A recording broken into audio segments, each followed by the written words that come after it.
Hello and welcome back. In our previous session, we explored the different cost estimation techniques. These are the methods that help us evaluate the monetary value of alternatives in a project. These are essential tools in engineering economy, where we often aim to choose the option with lowest cost. But there's a catch. Not all decisions are purely about money. So in real-world engineering and project management, we often have to weigh other important factors like quality, safety, environmental impact, and even the aesthetics. So for today, we will take it a step further. So our focus for this session is all about decision making considering multi-attributes. This is a framework that helps us make well-rounded decisions by looking beyond just cost. So let's dive in. By the end of this lesson, you should be able to, number one, present situations where a decision maker needs to recognize and address multiple problem attributes. And second, appreciate the role of engineering in society by understanding how it addresses real-life complex problems. So in other words, this topic goes beyond the cost-benefit analysis. It challenges us to think, how can an engineer choose the best alternative when there are so many factors to consider? So what if two options costs the same, but one option is more sustainable than the other one, or one is safer but takes longer to build? So these are the kinds of multi-attribute decisions we are going to explore in this topic. Few decisions are based strictly on dollars and cents. In real world, decision making is rarely just about the money. Yes, cost and revenues are important, but they are not the whole picture. In engineering, we often face decisions that involve both monetary and non-monetary considerations, or what we call attributes. These attributes can include things like safety, aesthetics, ease of use, reliability, and environmental impact. So the tricky part is the non-monetary attributes, because they don't always have a clear or formal way to assign value. So for example, how do you put a price tag on customer satisfaction or even the visual appeal of a product?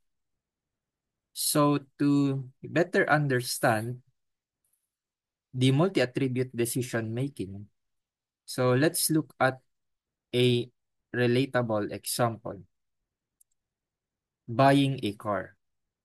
So what are the things you consider when purchasing or buying a car? So of course, cost is one, but for most people, it is not the only factor. So you might also think about fuel efficiency, color, horsepower, brand, safety features, and even the reputation of the car dealer. Now, this is a great example of a decision which involves multiple attributes.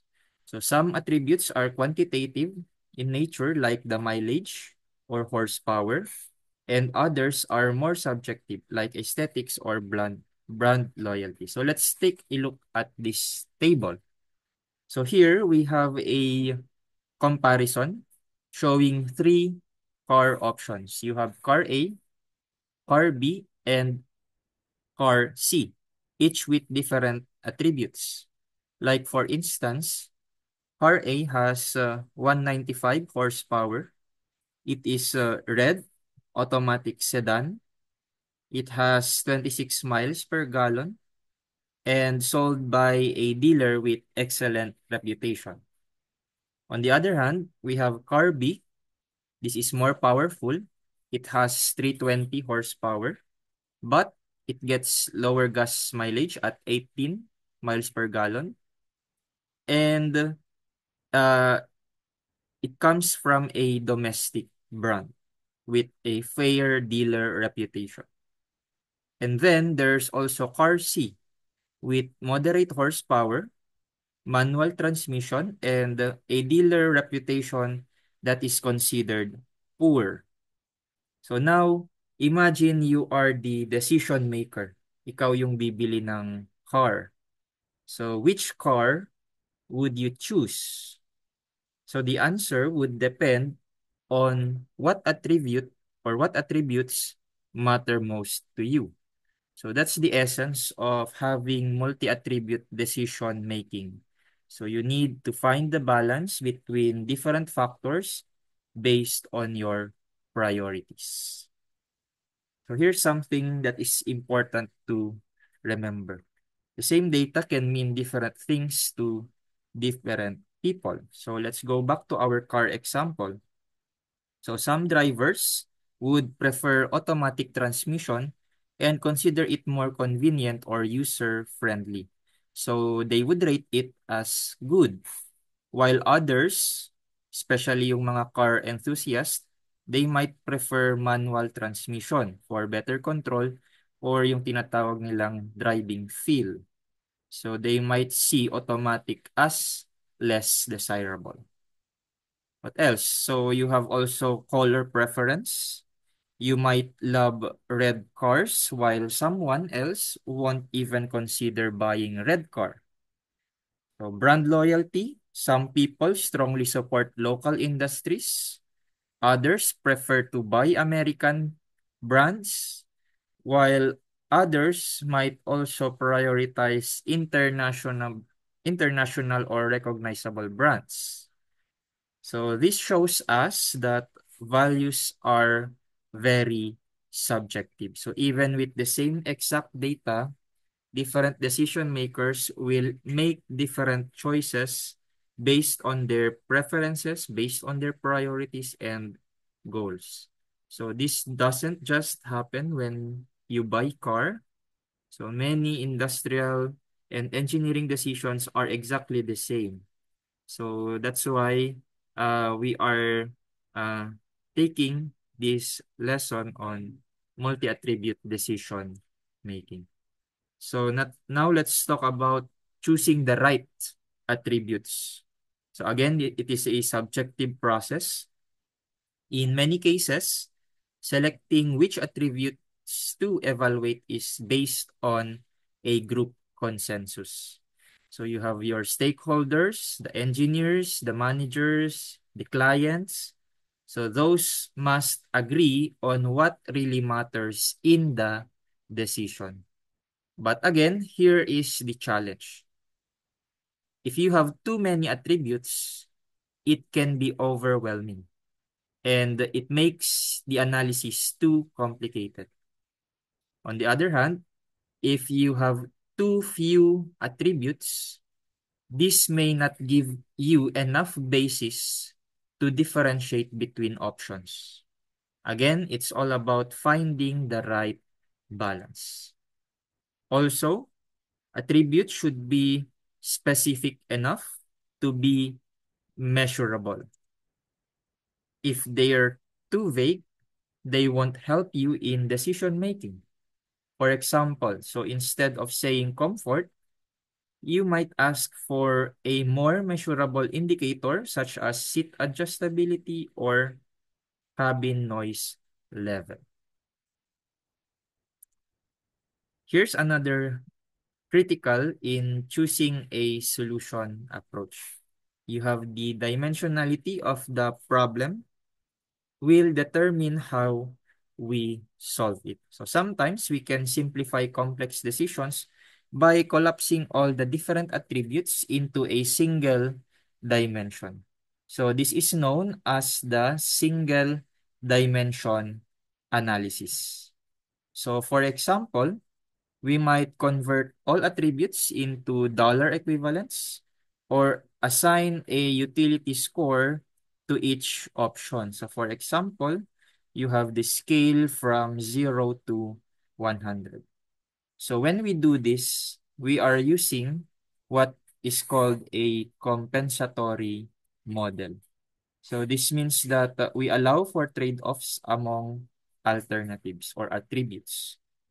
So let's say a product is expensive but extremely durable.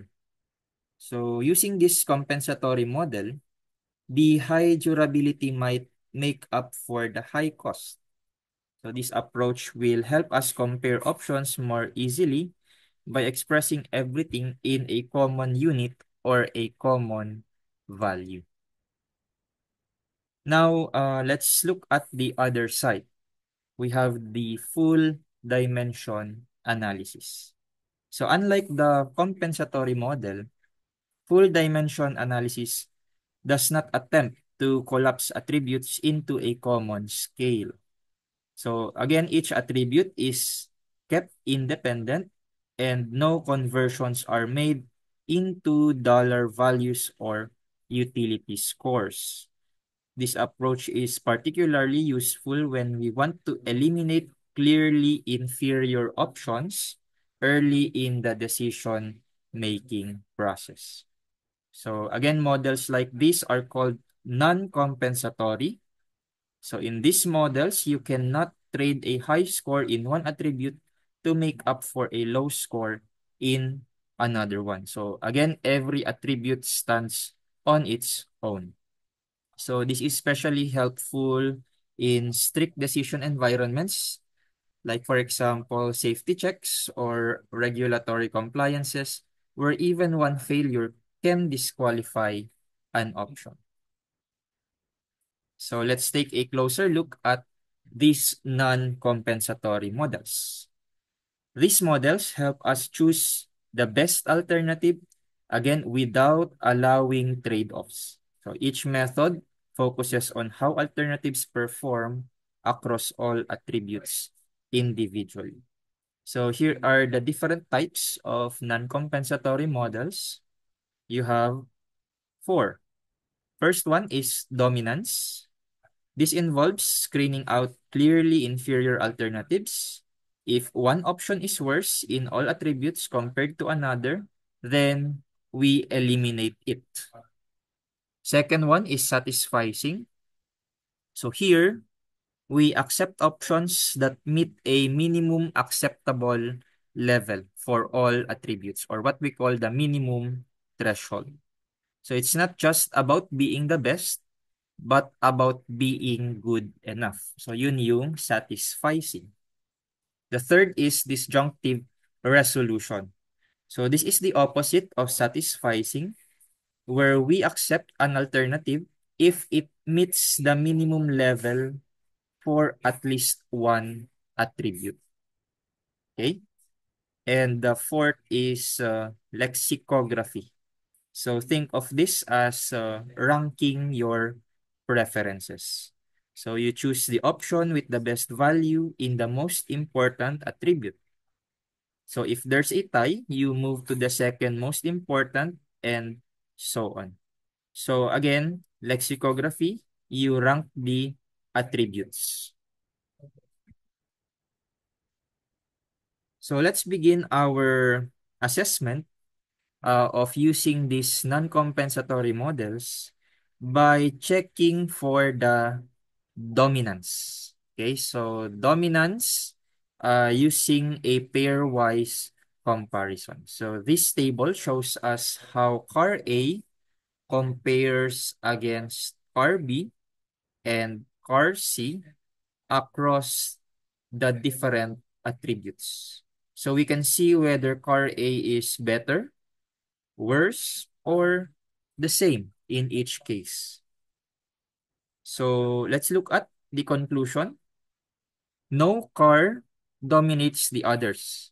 Why? Because each one wins in at least one category. So for example, car A has better car mileage and dealer reputation but where's horsepower and brand compared to car B? So again, no clear winner using dominance alone. So dominance, as mentioned, none of the alternatives dominates the others. Each one excels in at least one attribute. So this method will not help us eliminate any option kasi wala ngang dominant winner. So for the satisficing model or method, this checks if an alternative meets all the minimum thresholds set by the decision maker. But again, none of the car qualifies. Bakit? Car A does not meet the horsepower requirement, which is 200. Si car A ay 195 lamang. Car B fails on gas mileage. Ang requirement is 20. Si car B ay 18 lamang. And car C falls short on dealer reputation. So we want a fair reputation. Si car C ay poor reputation. So, none satisfies o across all criteria. So, hindi rin natin pwedeng magamit si satisficing method. Now, let's explore the final two methods for non-compensatory models. You have the disjunctive resolution. Here, we are only asking if an option meets at least one of the minimum thresholds. And the answer is yes. So all three cars meet at least one minimum requirement. So si car A, na-meet niya yung requirement for the color, na-meet niya yung requirement for the brand, and gas mileage. Si car B, na-meet niya yung requirement for horsepower, requirement for the body style, and requirement for the dealer reputation. So that is also the same for car C. So what we are saying is all cars remain a viable option if you have a disjunctive resolution model. And for the fourth model, lexicography, again, we are going to choose the alternative based on the most important attribute. So for example, if horsepower is the most important attribute, then the option or the pick we are going to choose would be car B kasi siya yung may pinaka mataas na horsepower. But if the most important attribute is gas mileage, okay, then we are going to say that car A is the best. So if lexicography ang method natin, again, we are going to rank first our priorities based on what matters most. And different options could be the best. So we are going to have different conclusion or different choice based on our rank. Now, let's go back to compensatory models. So again, this require that all attributes be converted to a common measurable scale. And this scale could be in terms of dollars or in abstract units called utiles. So which represent a dimensionless measure of preference or worth. Okay, so once everything is on the same scale, we can compute an overall index value for each alternative. So to make this possible, we apply what we call a non-dimensional scaling. So this non-dimensional scaling converts values to a uniform range. So for example, from 0 to 1 or 0 to 100. So this technique ensures us consistency in how we interpret each attribute. So either we say all high values are good or all low values are good. So once we have scaled our attributes, so the assessing of alternatives becomes straightforward. So we just add up all the scores. So of course, the one with the highest score for the best overall performance is the preferred option. So again, in summary, compensatory models allow for trade-offs, and non-dimensional scaling gives us a way to compare different attributes on equal footing. So, how do we actually convert numerical values into non-dimensional ratings? So, simply by using this formula. So rating is equal to outcome being made dimensionless minus the worst outcome all over best minus worst. So tignan natin. So this formula will help us scale the data so that the worst value becomes 0 and the best becomes 1. Okay, so again, worst is 0, best is 1. And everything else falls somewhere in between. So tignan natin. So let's apply that formula to our car example.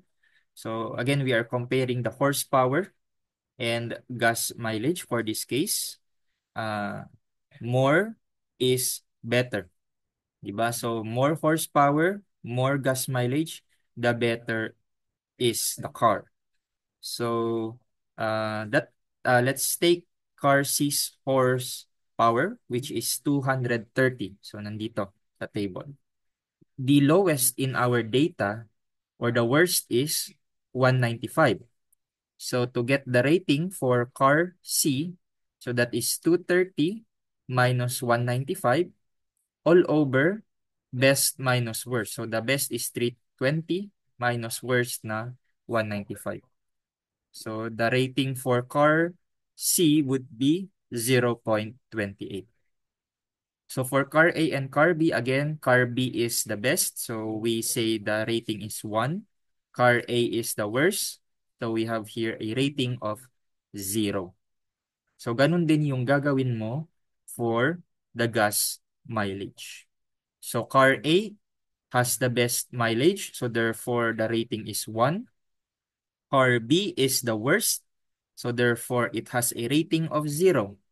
And for car C, so that is 21 minus 18 all over 26 minus 18. So again, using the formula. However, we cannot use the rating for all attributes because not all attributes come in numbers. Some are qualitative in nature, like color or brand reputation. So in these cases, we use a ranking process. So each attribute or each possible value of the attribute is ranked from 1 to n, wherein n is the number of possible values. So again, the best value, of course, gets the highest rank. So then we apply this formula to convert the ranks into non-dimensional rating. Okay? So here is how this works. So again, we are going to take the attributes like the transmission, the color, the body style, the brand, and the dealer reputation. So again, ito yung kanilang value. So for transmission, you can either classify it as manual or automatic. So mag-assign tayo ng relative rank. So we want our preference to be manual. So that is rank 1. And our rank 2 is automatic. So for the non-dimensional value, so manual is 0. Okay. And then automatic is 1.0. Okay? So color, so red, gray, and blue. So relative rank. So rank 1 is red, rank 2 is gray, and rank 3 is blue. So using the formula for the relative rank, so makakalculate natin yung non-dimensional value. Okay? So again here, so 1 is the best, 0 is the worst. Okay?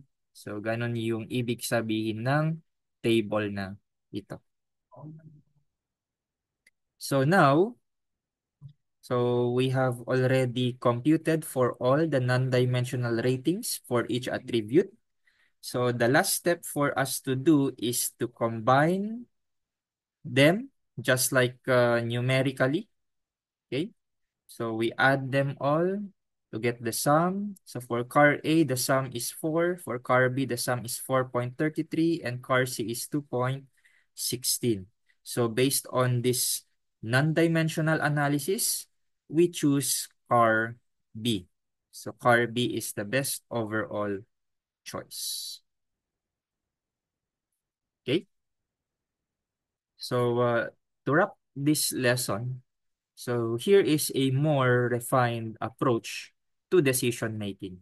So what we call the additive weighting technique. So this technique acknowledges a very important reality. What is that? So some attributes are more important than others. So here's how it works.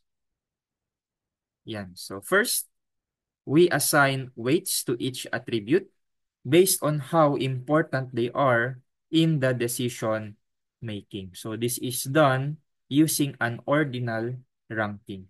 So the most important attributes gets the highest weights. And then next, we multiply each attribute's non-dimensional values by its corresponding weight. So this gives us the partial contribution to the overall score. And then finally, we are going to sum all these partial contributions to get the total score for each alternative. So conclusion, the best alternative is the one with the highest total. Okay, so that is the preferred choice. So let's break it down. The steps. Sige, tignan natin ito using our car example. So first, we rank the attributes from 1 to n. Okay, where n is the number of attributes. Yeah. So here, the higher the number means it has higher importance. Ayan. So the most critical factor should get the highest rank. So ano yung most important factor dito? The most important factor is the transmission because it has a relative rank of 11. Okay? So second, we normalize these rankings. So paano natin ino-normalize yung rankings? So divide each ranking by the sum of all rankings. So kinuha muna natin yung sum of all the ranks or rankings. So 7 plus 11 plus 1 plus 10 up to 2, that is 45. So to get the normalized rank, so that is 7 divided by 45, that is 0.16. 11 divided by 45, that is 0.24, and so on and so forth. Okay? So note that when we add all together the normalized rank, it should be equal to 1.0. Okay? So yan yung ating pang-check if tama yung computations natin. Okay? So third, so when you have already the normalized rank or what we call the normalized weight, so ito yon. So multiply each normalized weight of each attribute for each alternative. Okay, so multiply the normal weight by its non-dimensional rating. So ito yung mga na-compute natin kanina. Okay, so ito yung mga non-dimensional rating dito. Okay, so kopyahin lang natin. Yan. So, i-multiply natin. So, weight times the rating. So, 0.16 times 0. So, you get the score. So, 0.24, that is the weight times the rating na 1. So, that is the score. Okay? So, you do that for all the choices or options, which will give you the partial contributions. So lastly, get the sum of all the partial contributions across all attributes. So that gives you the total weighted score. So nasaan yung mga total weighted score? So for car A, the total is 0.64. For car B, that is 0.62. And car C is 0.32. So again, ang pang-check natin dito, the total weighted score should be less than or equal to 1.0. So the higher the value, the more preferred the alternative. Okay, so again, the closest thing here to 1 is car A.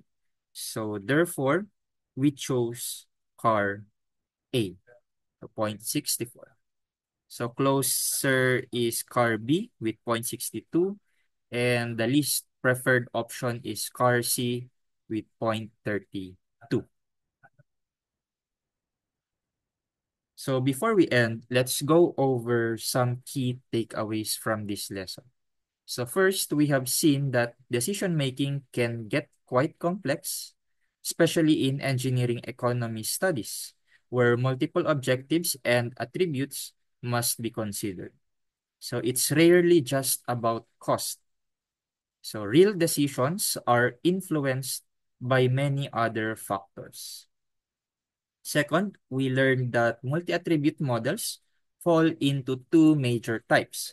You have the multi-dimensional models, wherein each attribute is kept in its original form and evaluate them separately.